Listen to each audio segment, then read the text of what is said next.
As a girl, the scariest thing about playing video games online is most definitely the weird interactions I have with random guys. Like a lot of my friends who play online, will deliberately obscure their gender with a nondescript username and profile picture and will never ever talk in party or game chats if there are guys present, which as you can imagine, there pretty much always is. But I've never been too concerned with presenting my real personality online. That, and I won't allow any creeps to force me into hiding who I am. But that doesn't mean I don't have some interactions or get some messages that genuinely creep me out. And here are a few of the weirdest or most disturbing I've come across so far. So I'm part of the PC gaming master race. Over the past few years, there's been an increasing amount of use of the Microsoft Party Chat thing for games purchased using the Microsoft Store. But generally speaking, the app we use to organize and communicate is Discord. Discord is nice in that you can't just get random messages from users at any time, but if you share a server with someone, they can pretty much DM you whenever they want.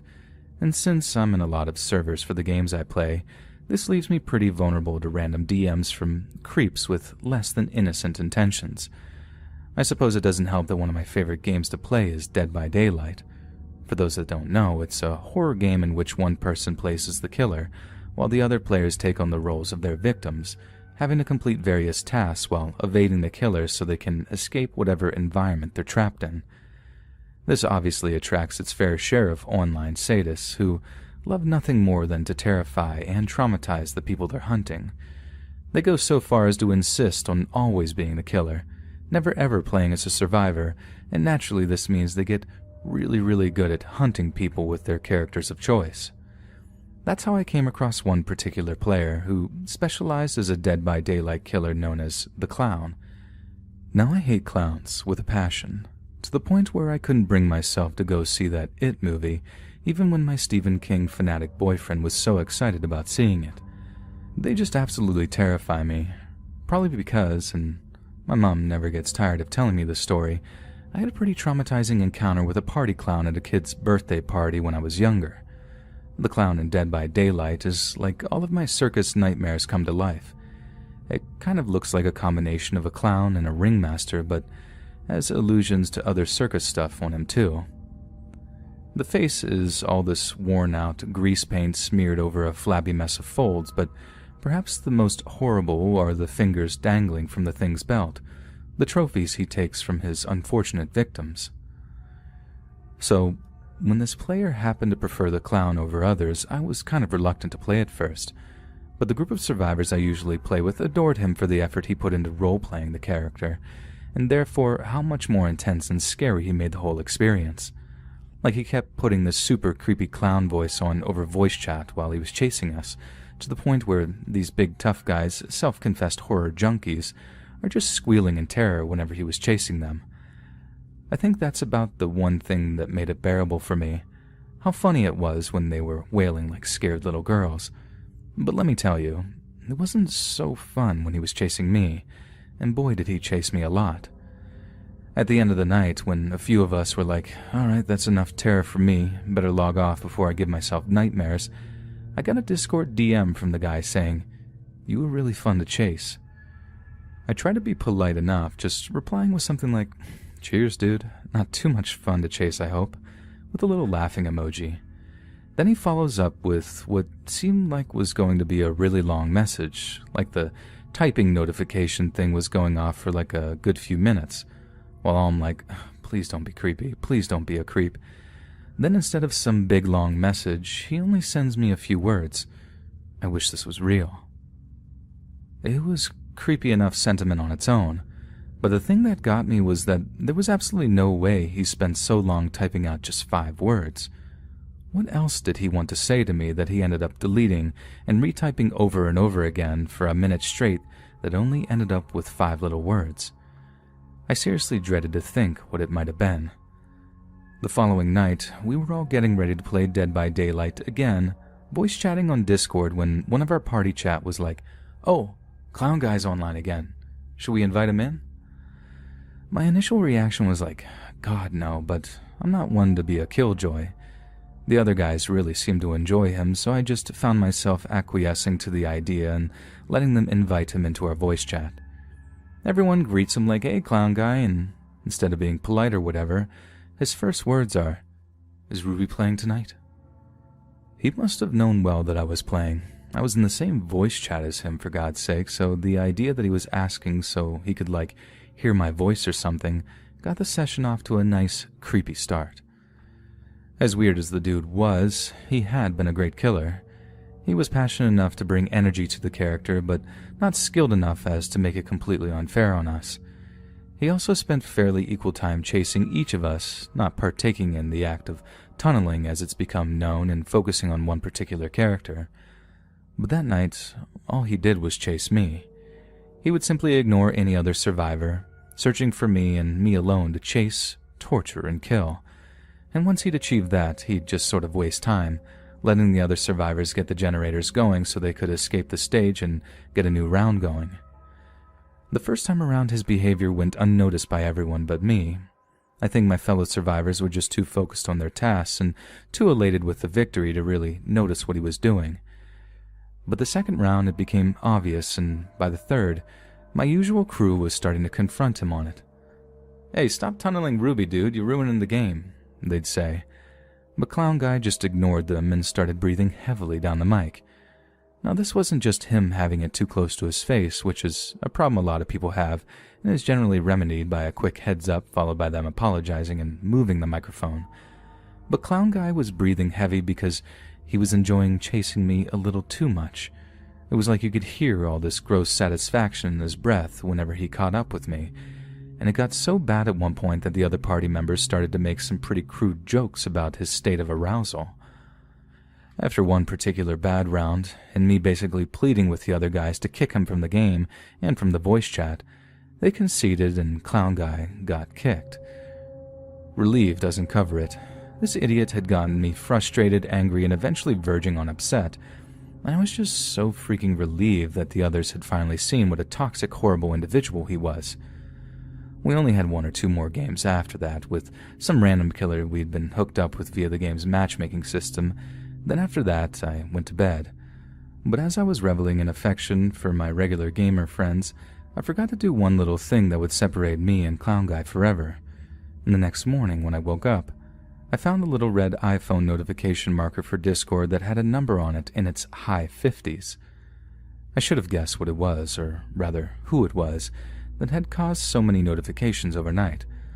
But I guess it just didn't quite register in my half-asleep brain. So I opened the app and read the messages. I know I shouldn't have, but it was like seeing a slow-moving car crash or something, and I just couldn't quite peel my eyes away from it, no matter how bad it got. I'll try to type out some of what they said from memory whilst cleaning up the language used a little, and I apologize to anyone in advance who's triggered, offended, or upset by what they say. I bet you're happy now. Can't take on a good killer like me, so you just got your little simp friends to kick me. You shouldn't flatter yourself either. I've seen your profile picture and you're not even all that. You shouldn't be one to refuse any male attention either, because it's not like you have the pick of the bunch. Keep acting like that and you'll die cold and alone, with no one around to care for someone like you. You shouldn't go thinking you're safe either. I spend my life hunting down people like you, both in real life and in that dumb game. I asked enough questions about you when you were offline to figure out exactly where in the UK you live, and if I wanted to, I could be in your city and tracking you down tomorrow. I got the money, the time, and the patience. I will find you if I want to. And when I do, you'll pray for death before the end. Scholars will tell stories of the horrors I subject you to for generations. I'll put the names of Bundy, Dahmer, and Gein to shame. People will remember your name as a synonym for pain, suffering, and weakness, and my sons and daughters will touch themselves over the trophies I take from you and your broken, bleeding body. You should have blocked me when you had the chance, Ruby, but it appears you've been too dumb to do so, and now it's too late. I see you don't have a VPN either. It was far too easy for me to find your IP address, and now it's just a matter of time before I have your exact location, your full name, your family's name, and your friends' names. I will know your neighborhood like the back of my hand by the time I make it there, and you'll never escape me, no matter how hard you try. It went on and on like that, just a tirade of terrifying threats and misogynistic abuse. And the worst thing is, I couldn't help but picture him doing it, all in that horrendous clown outfit that his character wore. And what I just wrote wasn't even half of it. The language he used, the things he threatened to do with me, got way, way worse, and I don't want to repeat any of it. I don't want him having the satisfaction of knowing he got to me so badly, to the point where I just stayed offline for a few days after having blocked him. I got myself a VPN almost right away, and I'm hoping that's going to protect me, along with hoping all of his threats of hacking were just a bunch of bluster. But yeah, there it is. The most terrifying thing that ever happened to me while I was using Discord. In fact, it's probably the scariest thing that's happened to me online. Full stop. Probably the scariest thing that ever happened to me, actually. If anything, I'd like to serve as a warning to other gamers who happen to be female, and I hate the term gamer girls. As soon as a guy even shows the remotest signs of being pervy, possessive, or anything like that, hit that block button. God knows it'll save you a whole world of anxiety, like it did for me.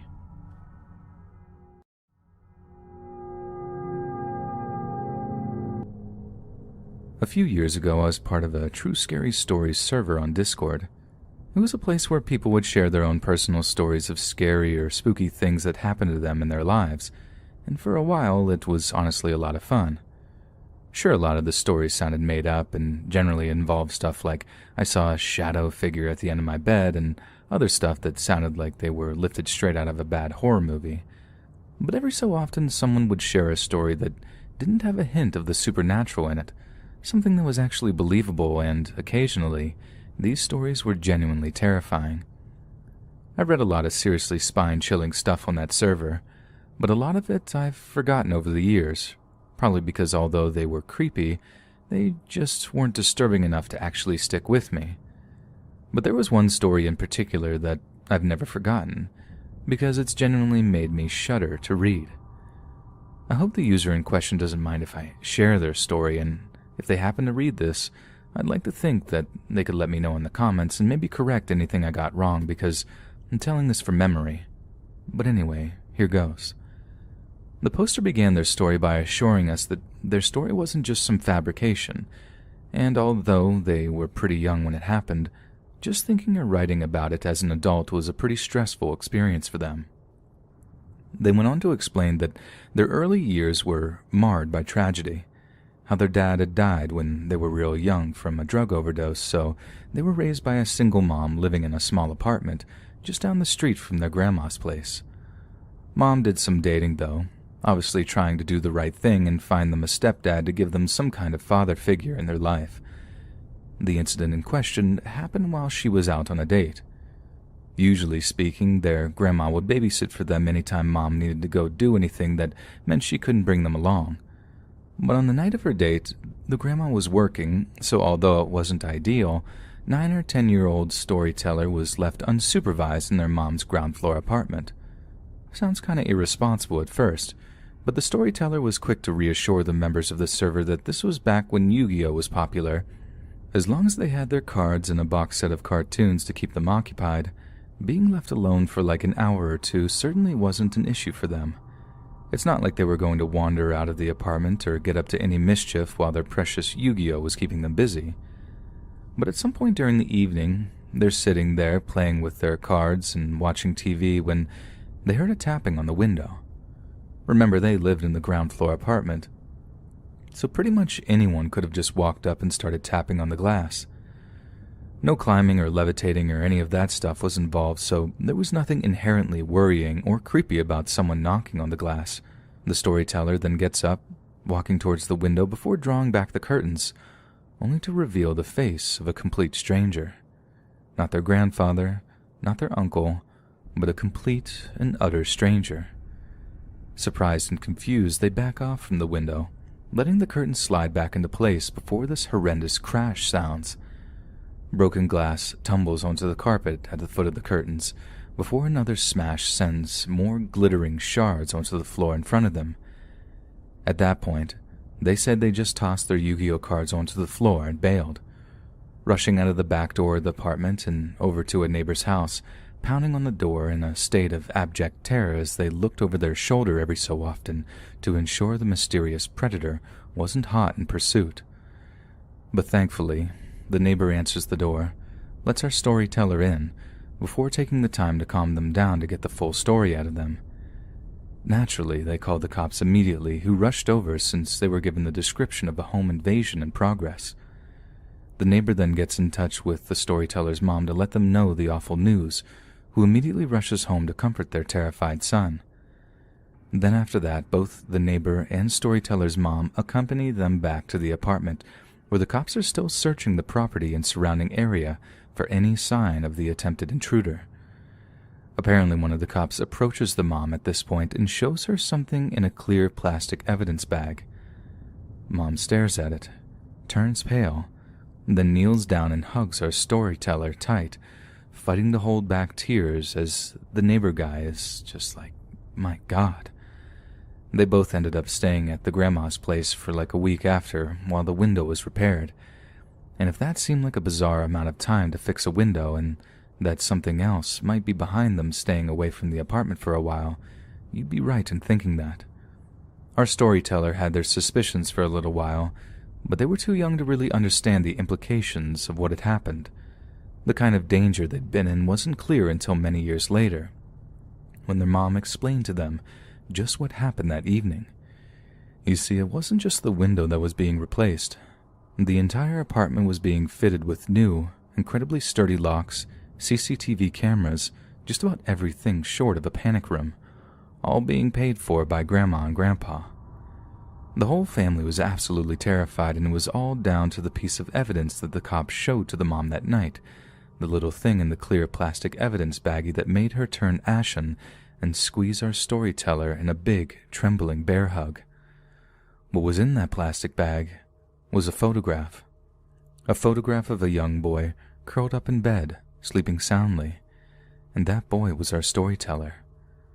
The mom told a much older storyteller that the photo couldn't have been taken long before the attempted break-in. Something about the sheets on the bed being fairly new or something. I can't quite remember. Or maybe it was a new haircut storyteller had gotten. But either way, it was some detail in there that made it clear that the attempted intruder had broken into the apartment somehow, maybe only a week prior, and taken a photograph of our storyteller while they slept. I can only imagine they had done so to several other children too, making a little catalog of potential victims, perusing them for hours on end before finally deciding on one they liked the most. I think that's what made my blood run cold back when I read their story. The idea that the intruder had taken this perverse liking to them, one that was strong enough for them to be unable to resist their urges, or whatever kind of sick, twisted desires had them smashing that window in that evening. The family only felt safe again when they heard the news that the creeper, whose M.O. was eerily similar to their own experiences, was caught by police and jailed after being extradited to another state. But they kept the whole thing a secret from our storyteller until he was in his late teenage years. There was no more details after that. There wasn't any grand conclusion, just that it was something that had haunted him for years. I never read anything as horrifying as that on that Discord server. It made everything else seem tame in comparison, and I stopped reading shortly afterward. It's weird how we seek out scary stories sometimes, just to give ourselves a little thrill, but end up being genuinely traumatized, not by the spooky skeleton stories, but by things that we know could have easily happened for real.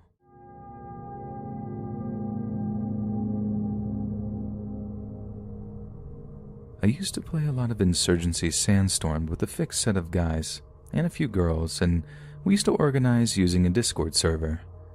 People came and went as time went by, but there were a couple of us that actually stayed in touch quite frequently outside of just organizing gaming sessions and became pretty good friends.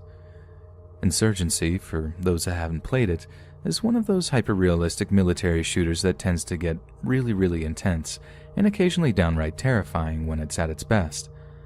I'm not saying we had this proper Band of Brothers vibe going. I know it's only a video game, but like I said, a handful of us ended up being pretty good friends and bonding over the intense level of teamwork required to win rounds, not to mention the sweaty-palmed, adrenaline-fueled firefights. One of these was a lad named Colin. One day, Colin tells us that he wouldn't be playing Insurgency for a little while because he had taken a job teaching English as a foreign language out in Indonesia. He had wanted to do some traveling for a while but just didn't have the money available to him, and getting qualified to teach English gave him an opportunity to see some more exotic areas of the world whilst getting paid for it. We were pretty gutted to hear the news. He was one heck of a sniper, and many a time we'd been pinned down by some enemy machine gunner only for the gunfire to stop suddenly, followed by a little laugh from Colin and a "have that" in his Scottish accent. We absolutely loved him for moments like that, but we were also really happy for him, and since he promised to stay in the Discord server, we'd be able to keep in touch and hear some stories of his adventures out in the tropics. So a few months go by, and we're enjoying hearing the stories of his travels, along with being updated with photos of him exploring some pretty remote parts of Indonesia. It was the photos of him with the school kids he was teaching that really made me smile, though. He looked like he was having the time of his life, especially when we saw some videos of him teaching the kids some pretty obscure English phrases. Not only that, but occasionally we'd hear some of the kids actually repeat the phrases back kind of in a Scottish accent, and the idea of a bunch of Indonesian kids learning to speak English with an Edinburgh accent was absolutely hilarious to us. I mean, imagine it. Some American wishing an Indonesia fellow good morning or something, only to hear, "You alright, pal? Who's it going?" In response, it still makes me chuckle, even now, to be honest. Then, in September of 2018, I woke up to the news that there had been an earthquake in the sea just off the coast of Indonesia, causing an earthquake that had resulted in a massive tsunami that had destroyed huge sections of the country. Immediately, I thought of Colin. I jumped onto Discord using the app on my phone and sent him a message asking him if everything was alright and hoping he'd not been caught up in the tsunami. Obviously, there was a huge 7 or 8 hour time difference between the UK and Southeast Asia, and occasionally Colin didn't reply for hours, so the fact that he didn't immediately reply wasn't a massive concern to me. But he didn't reply all that day, to the point where I started expressing concerns to some of the other lads in the server, sharing the news of the tsunami with them and mentioning that I was worried Colin had been caught up in it. We knew from the news stories about which areas of Indonesia had been affected, but we didn't know exactly where Colin was, only that it was in some remote areas and didn't always have immediate access to Wi-Fi, another reason for us to not immediately worry. But he didn't reply the next day either, or the day after that, and it got to the point where a week had gone by and we'd heard nothing back from him. No one had seen Colin, even online, since we got news of the tsunami. That's when we really started to worry, and as the days went by, we got more and more frightened that something had happened to him. It's around then that I started going back through some of the messages he'd been sending over the previous month or so. He'd been all over Indonesia, and had spent his first few weeks in the capital city of Jakarta, which had remained relatively unaffected by the earthquake and subsequent tsunami. But then I found out that he'd traveled to a place called Palu to teach English there, and as far as I could tell, that's where he'd been at the time of the disaster when it struck. I then cross-referenced the name of the place with any stories about the tsunami, and found out that it had been one of the worst affected by a destructive tidal wave that apparently reached 23 feet in height. 23 feet of rushing water that had destroyed pretty much everything in its path and caused the deaths of over 15,000 people, and in all likelihood, Colin had been one of them. We were devastated, but the worst part is, even to this day, we still have not had any closure about it. We knew Colin quite well, but he kept his online and personal life pretty separate. We never knew his last name or the names of any of his family, so it's not like we could get in touch with them to find out if he really had died or not, or to see about any funeral arrangements if he had indeed perished during the tsunami. But I think the fact that even now his Discord account lies inactive is evidence of the fact that he did actually lose his life out there. Maybe he's okay, and he just never bothered to get back on Discord. Maybe his close encounter with death made him realize that video games were just a waste of time or something. But I think that's just wishful thinking on my part. In my heart of hearts, I know he's probably dead. I just hope he's at peace now, and whatever family he had are okay. Rest in peace, Colin. We still miss you.